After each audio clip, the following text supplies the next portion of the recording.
স্বাগত জানাচ্ছি first news বাংলার সংবাদে, সাথে আছি আমি ইশরাত জাহান। সিরিয়ার পূর্ব ঘৌতা ও জোবার এলাকা থেকে পালিয়ে যাওয়া সিরিয়ান নাগরিকরা যারা আসাদ শাসনের দীর্ঘ অবরোধ ও আক্রমণের শিকার হয়ে দেশ ছেড়েছিলেন, তারা এখন তাদের বাড়ি ফিরে এসেছেন। দামেস্কের উমাইয়াদ স্কয়ারে এক বিশেষ আনুষ্ঠানিকতার মধ্য দিয়ে বরণ করে তাদের ফিরে আসাকে উদযাপন করা হয়। বিস্তারিত জানবেন প্রতিবেদনে। স্বৈরাচার আসাদের হাত থেকে বাঁচতে এ সকল ঘর ছাড়া নাগরিকরা দীর্ঘদিন ইডলিবের রিফিউজি ক্যাম্পে আশ্রিত ছিলেন।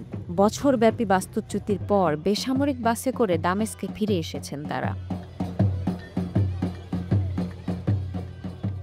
ইডলিবে আশ্রিত থেকে ফেরত আসা মানুষগুলোকে উমাইয়াদ স্কয়ারে এক শান্তিপূর্ণ অনুষ্ঠানে অভ্যর্থনা জানানো হয়। ২৫ বছর ধরে সিরিয়া শাসন করা নেতা আসাদ ৮ ডিসেম্বর দামেস্কে সরকারের পতন এবং বাথ পার্টির শাসনের সমাপ্তির পর রাশিয়ায় পালিয়ে যান।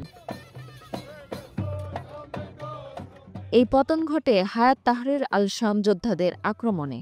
তারা ২ সপ্তাহেরও কম সময়ে বড় শহরগুলো দখল করে ফেলে। বর্তমানে আহমেদ আল শারার নেতৃত্বে নতুন সরকার সিরিয়া পরিচালনা করছে।